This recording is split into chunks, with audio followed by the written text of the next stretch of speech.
안녕하세요. 어제는 파이 네트워크 팀에서 간단한 공지를 냈었죠. 쿼터 2에 대한 개발 진행 상황과 간단한 목표를 제시를 했었고요. 파이 유저로서는 참 기쁜 공지사항이었습니다. 첫 번째로는 파이코 팀이 계속 일을 하고 있긴 하구나 이렇게 확인이 가능했고요. 두 번째로는 그들이 말해왔던 로드맵에서 무엇인가 크게 변경되었거나 축소된 느낌이 없다. 즉 진행하던 대로 계속 하고 있다. 그 두 가지를 확인을 했기 때문에 무척 반가웠었습니다. 사실 제가 부정적인 얘기는 안 하려고 하는 편이지만 근거 없는 의구심이라는 건 항상 존재합니다. 자금은 넉넉한지 예를 들어서 파이는 ICO 토큰이 아니죠. 또 자체 메인넷 개발을 목표로 하고 있을 뿐만 아니라 세계 최초의 모바일 폰 기반의 암호화폐이기 때문에 그리고 또 효율적인 시스템으로 평가를 받는 SCP 합의 방법을 도입을 했기 때문에 그리고 파이가 원하는 부분은 코인 발행, 상장, 끝 이런 게 아니고 애초에 시작부터 전 세계 사람들이 여기저기서 사용이 가능하도록 생태계 확장에 큰 노력을 하고 있는 코인이기에 좀 불안해 보이는 점이 없지 않아 있었습니다. 사실 이런 점은 다 느끼고 있을 거예요. 파이 코인을 채굴하시는 분도 과연 이게 제대로 나올까? 이런 의구심이 조금씩은 있다라는 거죠. 그게 이제 수학적 확률로 투자를 할 가치가 있냐 없냐 이런 걸 따져봤을 때 성공 확률보다 낮다라고 생각을 하기 때문에 이걸 지금 하고 계시는 거죠. 시간을 내서. 생각해 보시면 회사에서 프레젠테이션을 합니다. 어떤 기획안을 누가 가져와요. 그 기획안을 잘 들어보면 항상 저희들이 생각해오던 보편적인 틀에서 10도, 20도 정도 벗어나는 그런 기발함은 환영을 합니다.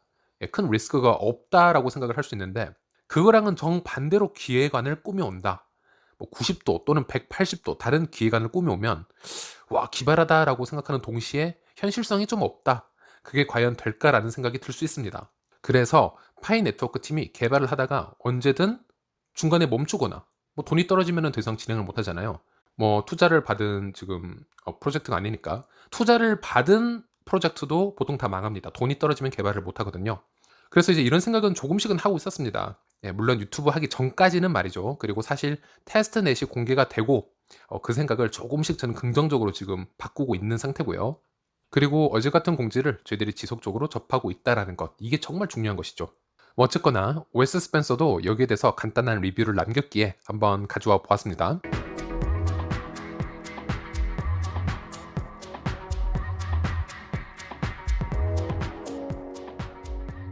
Let's get started with this. I know in the community there's been a lot of people whose patience has been wearing thin. And I totally understand that. There's been a lot of great promises and big things and a lot of hype coming out from Pi, actually less from the core team and more from just the user base. If you've ever actually looked at this, the core team stays pretty level on what's going on and tries not to pump and hype things up.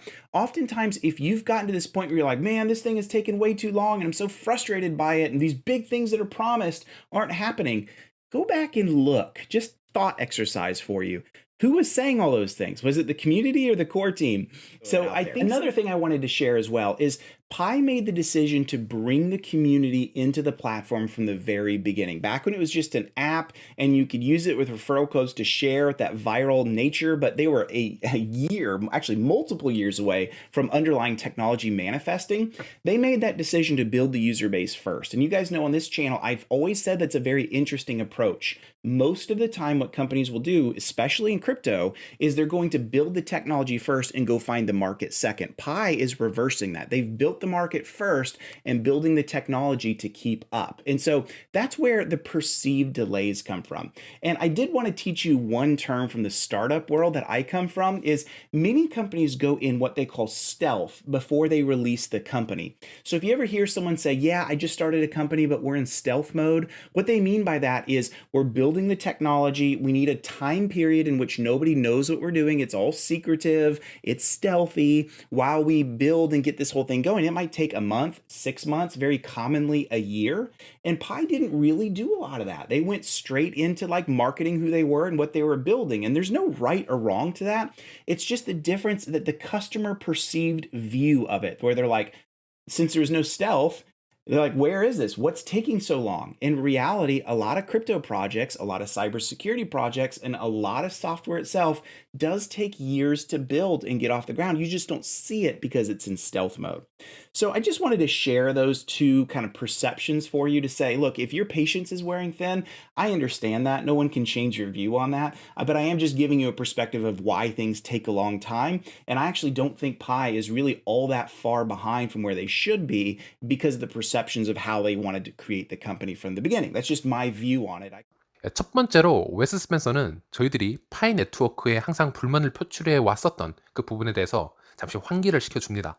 개발 기간에 저희들이 불평을 하기에 앞서 대부분의 큰 기대감들은 파이 커뮤니티에서 만들어 왔었던 부분이지 파이 네트워크 코어팀에서 만들어낸 부분이 아니라는 것. 즉 파이 네트워크는 가던 대로 잘 가고 있다.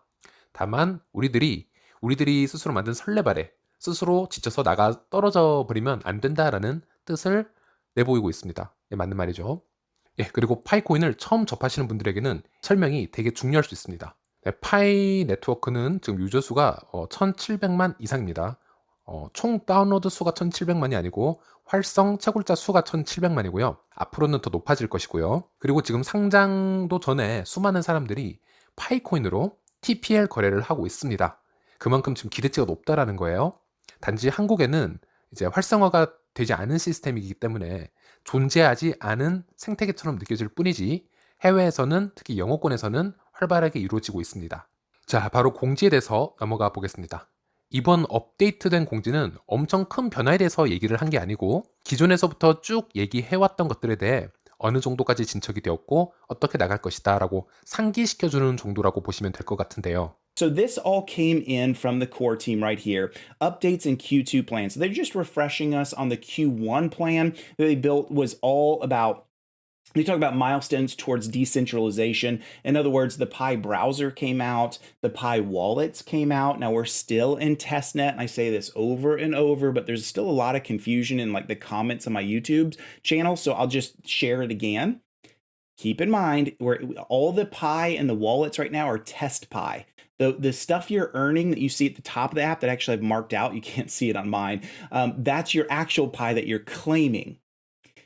When Pi goes to mainnet, what you're claiming will go into your wallet. Your test Pi goes away. It's just test Pi to try transactions. That's literally what it's for. Okay. So let's talk about Q2 that you see here right there in the app. Is they're talking about really this Q2 is all about building the Pi ecosystem on the utility side of the house.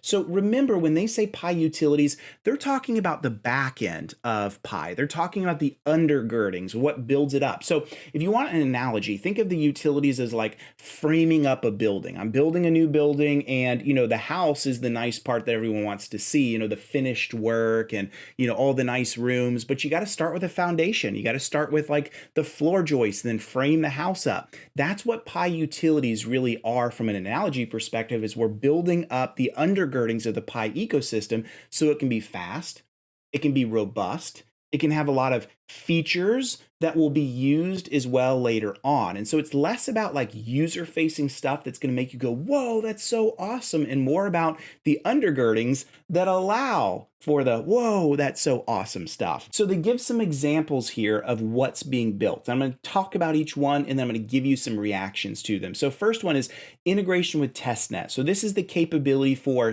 current third-party Pi apps, but more importantly, future ones that are developed by developers that are entering the Pi ecosystem once Pi is in mainnet. This is the ability for full integration in with testnet. Now, why is that important? In all things software, we usually have like a QA, a quality assurance environment where we're testing things, where things can blow up and it doesn't affect things, and then production. And production is where users use things. And so going in with testnet, in fact, most cryptos do this. Like think of Ethereum, for example. There's an Ethereum testnet. So if you're building a dApp, a distributed app inside of Ethereum, you want to test it, see how does it work? Are there bugs? I might want to do a whole bunch of transactions inside of it just to make sure it works. But you know what I don't want to do? I don't want to pay those Ethereum fees, which are crazy right now, to test my app. That's what testnet is for. So I can test if there's bugs and failures along the way. No big deal. That's what testnet's for. And that's the same thing with Pi here, is integration in with testnet so that app developers can use testnet to build apps and trial them, and then also eventually have it connect to mainnet as well. 저희들이 프로그래머와 미팅해보고 또 어떤 프로그램을 구매하고 싶다거나 뭐 개발을 하고 싶다거나 이런 이제 얘기를 하면 보통 뭐를 받냐면 그래 한번 가지고 놀아봐라 이러면서 데모 버전이나 이렇게 샘플화된 프로그램을 제공을 해줍니다. 뭐 온라인상 서버로 접속을 할 수도 있고 그냥 오프라인으로 뭐 이메일을 보낼 수도 있고요. 개발팀도 당연히 지금 개발을 할 때에는 테스트넷으로 개발을 하겠지만 차후에 타사 앱 개발자들에게도 이 테스트넷이 당연히 필요해질 거라는 얘기죠. 뭐 트랜잭션을 뭐 처리하고 뭐 실제 메인넷에 앞으로 연결이 될 때 뭐 버그는 없는지 이런 걸로 확인을 해 봐야 되니까요. 자기들끼리 요리조리 만지면서 베타 테스트를 한다라는 겁니다. 뭐 당연한 말이겠죠. The second thing is integration with the Pi browser. So they talk about this here. Just more integrations and more capability. We're going to get back to the Pi browser in a minute, but you should remember from my previous videos, there's the new Pi browser app that's out there, and that's going to be the centerpiece in which the apps are going to run on, and really the future of what you'll be using in the Pi ecosystem. That's what it's really all about. A new developer portal, so that's kind of cool. I personally don't know much about this. I don't do any development work anymore. Like my companies I run, they're like, Wes is not touching code, so I'm not super interested in jumping into that personally, but it's good to know that there's lastly a standardized environment to build and deploy ecosystem apps. So this is what I was talking about. And they remind us right here, don't they, that this is the type 2 stuff. Type 1 is business apps, like things you would actually use Pi for. Maybe it's a marketplace or a bidding site that you use or whatever it may be that you have for a business use case inside of Pi. But we're still talking about 2, the second one, which is not the business use case, it's the Pi utility stuff, the back-end things that make Pi run smoother, better, faster, more secure, whatever it might be. So they talk about this here as just a standardized environment to make that more simplified. And that's good because personally, I don't see much in the Pi ecosystem right now for people to build the utilities section of the platform, so it's nice to know that's there. And so I wanted to refresh you on this. Here is the Pi browser. I've got this open, and if you want to see more, just to refresh your brain on what all the Type 2 stuff is, I'm going to the Brainstorm app right here, and I'm going to scroll way down, and I want to find for you. Here it is. The Type 2 ecosystem app. So Type 1 is business model. This is stuff that you might use, like I just said, for, a trading system, an eBay running on Pi, for example, for auctions or whatever. But ecosystem apps, this is back-end stuff. And oftentimes this will run on Pi servers. It makes Pi better. They give examples of some of this, like maybe an alternative wallet app. So you don't want to use the Pi app, you want to use something different, just like a Trust Wallet or a MetaMask in the other crypto world of stuff. Or they give you an example of a KYC app. Of course, that's huge right now. How do we do KYC in a worldwide environment where passports don't work for everybody? Some people, there's phone number issues, and how do I check a user and all that stuff that's going on. And so there'll be multiple KYC platform capabilities. Or maybe you're somebody that really understands Stellar really well, and you want to bring some technologies that Stellar brings and add it into Pi itself and give some capabilities there. But that's what the utility apps are for. And that's kind of what all those guys do. 타입 1과 타입 2에 대해서 간략한 설명을 해줍니다. 파이 브레인스톰에도 대략적인 개념이 나와 있지만 타입 1은 아주 기본적이면서도 꼭 필요한 앱이라고 보시면 됩니다. 파이코인을 주고받고 물건이나 서비스를 판매하는 서비스 앱 같은 경우를 떠올리시면 되고요. 타입 2는 타입 1에서 해결하지 못하는 부족한 서비스들, 파이 생태계 확장을 위해 필요한 앱이지만 기본적인 트랜잭션 관련 앱 이외의 것들을 떠올리시면 될 것 같습니다. 예를 들어 파이의 통합 지갑 앱이라든지 뭐 KYC 앱이라든지 이런 것을 얘기할 수 있다는 것이죠. 즉 파이는 이 타입 2의 앱들을 파이 생태계에서 확장하기 위한 표준화를 진행시킬 것이다, 이런 얘기고요. 저희가 사실 원하는 것은 당연히 타입 1의 앱들이기도 하지만 여러 가지 유명 온라인 사이트와 협력을 하고 자체 쇼핑몰도 생기고 TPL 하시던 개인 사업자분들도 전부 메인넷으로 넘어오면서 다양한 트랜잭션이 발생할 겁니다. 하지만 저희들의 궁극적인 목적은 타입 2의 앱들이 발전하는 것일 겁니다. 이건 저뿐만 아니라 모든 분들이 그렇게 생각을 하실 거고요. 하지만 솔직히 의구심이 조금씩은 있었다라는 거죠. 머릿속에 언제 어떻게 이런 느낌이죠. 하지만 이런 진행 상황들이 표면에 조금씩 노출이 되면서 파이 유저 입장에서는 긍정적으로 생각이 될 수밖에 없다고 봅니다. 아직 넘어야 할 산들이 많다고 봅니다. 이것저것 따지고 보면 되게 많죠. 하지만 저희들이 가장 중요한 것, 잊지 말아야 될 거, 저희들은 여기에 투자를 하지 않았습니다. 시간적 투자는 했지만 금전적 투자를 하지 않았기 때문에 너무 재촉하면서 너무 서두르면서 보실 필요가 없다라는 것. 그냥 올해 말이나 내년 초에는 결과물이 나올 것이기 때문에 느긋하게 하루에 한 번씩 번개 버튼 누르시면서 채굴하시면서 지켜보시면 될 것 같습니다. 네, 오늘도 좋은 주말 보내세요.